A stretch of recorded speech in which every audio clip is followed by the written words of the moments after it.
제3장. 그러므로 함께 하늘의 부르심을 받은 거룩한 형제들아, 우리가 믿는 도리의 사도이시며 대제사장이신 예수를 깊이 생각하라.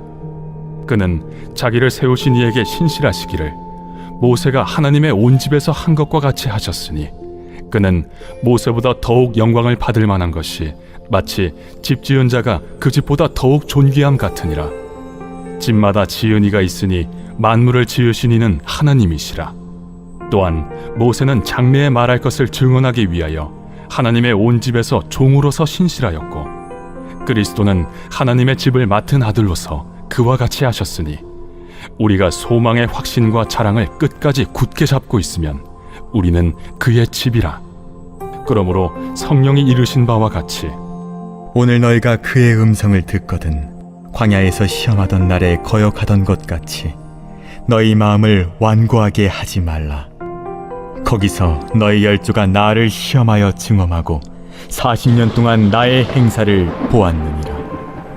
그러므로 내가 이 세대에게 노하여 이르기를, 그들이 항상 마음이 미혹되어 내 길을 알지 못하는도다 하였고, 내가 노하여 맹세한 바와 같이 그들은 내 안식에 들어오지 못하리라 하였다. 할렐루야. 오늘도 주의 은혜 가운데 주님이 원하시는 삶, 주님이 기뻐하시는 삶 이루시는 저와 여러분이 되시길 존귀하신 예수님의 이름으로 축원합니다. 이제 어제에 이어서 오늘 계속 예수님에 대해서 말씀하고 있습니다. 어제 예수님은 고난을 통해 우리 대제사장이 되신 그 예수님을 소개하고 있습니다. 예수님은 우리를 위해서 마귀의 그 무기를 이제 박멸하시는 그런 모습으로 우리에게 다가오셨다라고 어제 이야기하고 있습니다. 사실 마귀의 무기는요, 이제 죄의 본능입니다. 우리가 원죄를 갖고 있기 때문에 그 원죄를 통해서 우리가 살아가는데 그 죄의 노예로서 살아갈 수밖에 없는 그런 모습들을 그대로 놔두기를 바라는 거죠. 그러다 보니까 우리는 죄에 억눌려서 살 수밖에 없는 상황이었죠. 그러다 보니까 율법에 의해서도 스스로 죄인으로 만드는 그런 삶을 살 수밖에 없었다 이야기입니다.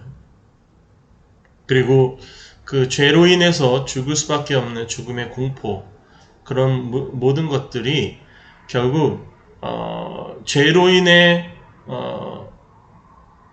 사라질 수밖에 없는, 하나님과 결코 함께할 수 없는 그런 연약한 인간을 마귀는 우리에게 자꾸 되새기고 싶었다는 거죠.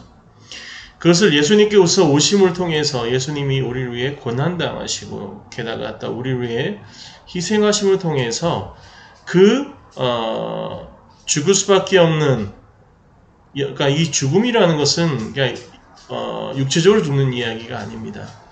영원히 죽는다는 거죠. 사실 영생과 영원한 죽음의 차이점은 바로 하나님과 함께 하느냐 아니면 하나님께 버림받느냐가 가장 중요할 거라고 생각됩니다. 마귀의 가장 큰 목표는 우리를 하나님과 떨어뜨리는 거예요. 그래서 우리가 살아가면서 삶의 의미를 못 느끼게 하고, 또 어차피 사는 짧은 삶을 더욱더 즐거움으로 살자, 또 죄의 원죄로 인해서 죄에 만연되어 있는 우리들의 모습을 계속적으로 파고드는 그런 모습들을 마귀들은 무기로 삼고 있죠. 그런데 그 무기들을 예수님께서 깨끗이 없애주신 겁니다. 그럼을 통해서 오늘 말씀에 보면은요, 어떤 말씀이 나오냐면 모세보다 더 예수님께서 좀 뭐라 그럴까, 위대하다라는 의미적으로 이렇게 이야기하고 있습니다. 이스라엘 유대인들의 가장 큰 선지자는 바로 아브라함이 조상이었다면 그 다음에 모세였습니다. 그리고 엘리야였습니다. 의미적으로 다른데 아브라함은 어떻게 보면 이스라엘의 시조라고 생각하고 있고, 모세는 그야말로 애고에서 구원한 구원자로 생각했다는 거죠. 그래서 메시아의 입장에서 본다면 모세의 역할을 할 수 있는 자가 메시아가 되어야 된다라고 이스라엘 사람들은 생각하고 있었다는 거죠. 그래서 결국은 그들은 모세라는 하나의 그 형상을 통해서 메시아의 모습을 결정했다는 겁니다. 그런 모세가 하나님 앞에서 충성된 종이었다는 것을 오늘 말씀에서 알려주고 있습니다. 결국 모세마저도 하나님 앞에 충성된 종이었음을 알려주는 거죠. 그러나 더 큰 종은 바로 하나님의 아들이신 예수님이었다.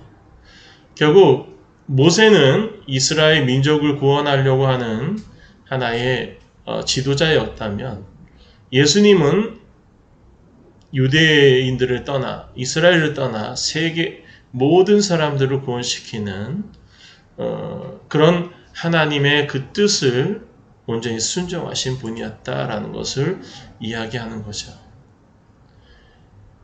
그래서 선지자, 천사, 모세가 보이기에는 정말 거룩하게 보지만 그들은 우리에게는 경배와 찬양을 받을 만한 존귀한 자가 아님을 오늘 이야기하고 있습니다. 그래서 예수님의 그 능력을 오늘 특별히 더 강조하고 있다는 거죠. 이렇게 예수님의 그 능력과 권세를 강조하는 이유가 이 히브리서에 많이 나와 있는데, 그 이유는 당시 상황을 보면 알 수 있습니다. 기독교를 핍박했던 네로 황제의 시대 중에서도 가장 절정의 핍박의 시기에 쓰여진 히브리서의 이 독자들은 오늘 당장이라도 죽을 수밖에 없는 긴장된 삶을 살아가고 있었습니다. 그러기에 더욱더 바른 믿음을 가지고 사는 것이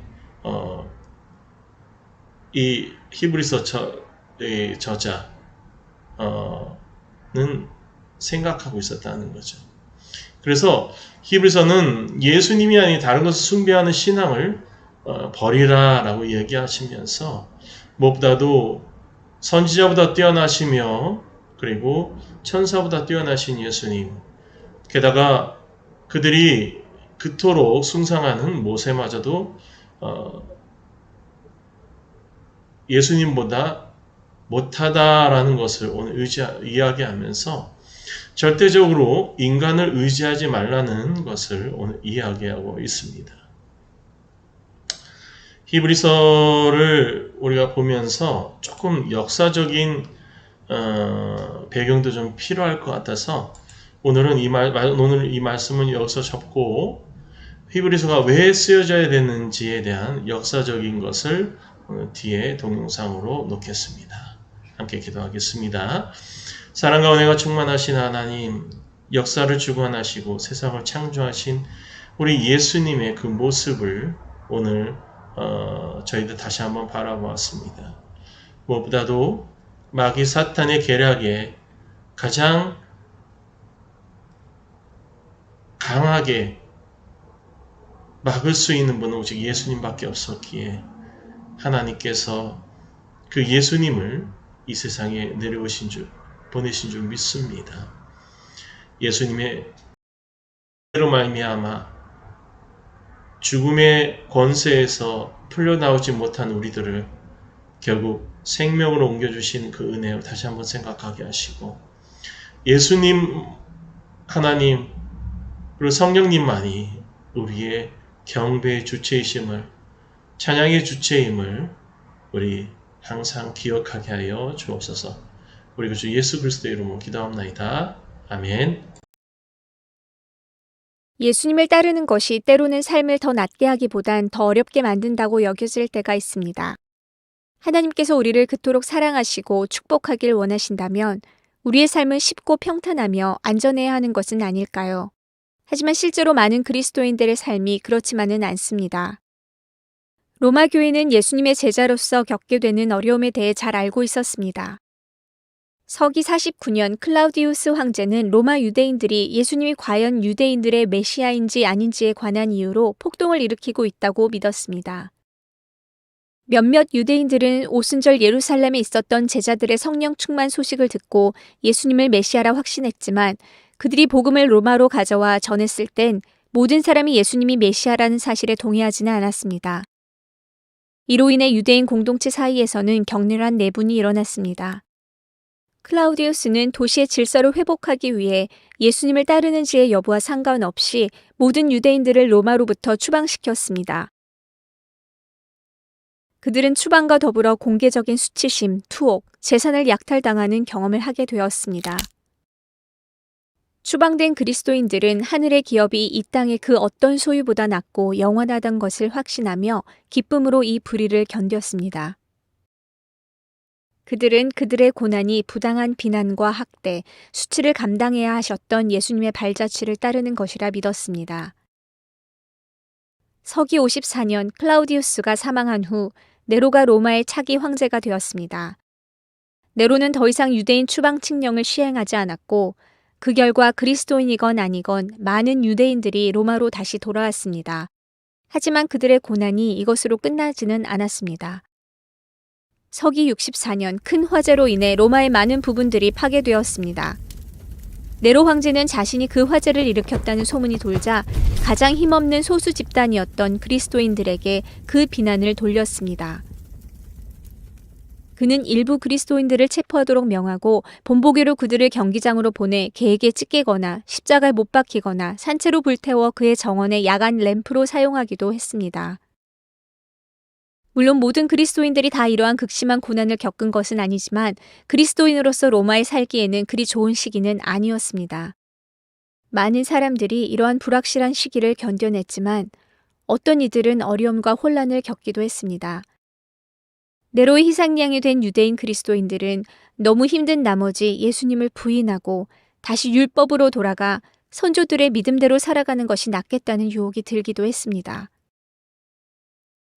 몇몇 유대인 그리스도인들은 이러한 유혹에 그리스도인 공동체에서 빠져나가기 시작했습니다. 클라우디우스의 박해는 기쁨으로 견뎌냈지만 이번에는 고통과 죽음의 두려움에 움츠려들었습니다.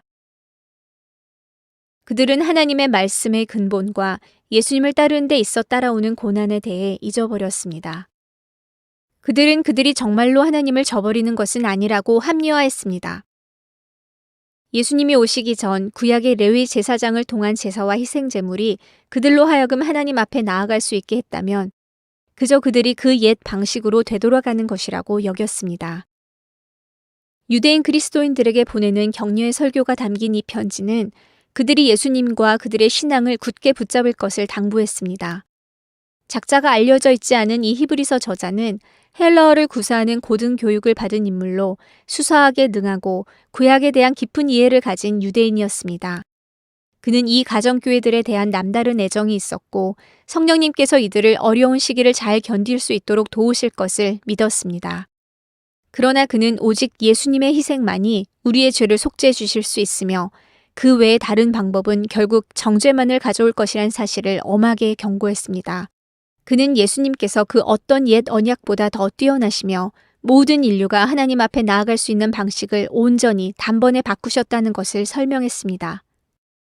히브리서의 저자는 그의 첫 수신자들에게 우리가 비록 지금은 볼 수 없어도 하나님과 그분의 약속을 믿는 믿음으로 살아갈 것을 당부했습니다.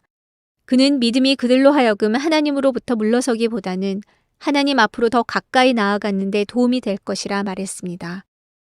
또한 그러한 믿음은 의를 위한 고난 가운데 소망이 온전히 성취되는 것을 보지 못하고 떠난 믿음의 선조들을 본받는 길이라 말했습니다. 예수님의 제자로 산다는 것이 때로는 삶을 더 어렵게 만드는 것처럼 느껴질 때가 있습니다. 하지만 그것은 잠시일 뿐 우리는 그리스도 안에서 영원한 기업인 하나님의 나라를 바라보며 살아가야 합니다. 우리가 성령님의 도우심 가운데 하나님의 약속을 붙잡고 믿음으로 나아갈 때 우리는 히브리서 효과를 경험하게 될 것입니다. 이 비디오가 도움이 되었고 더 많은 영상을 보고 싶으시다면 저희 웹사이트에서 후원하실 수 있습니다. 또한 좋아요를 눌러주시고 답글을 남기시거나 채널을 구독해 주시길 바랍니다. 시청해 주셔서 감사합니다.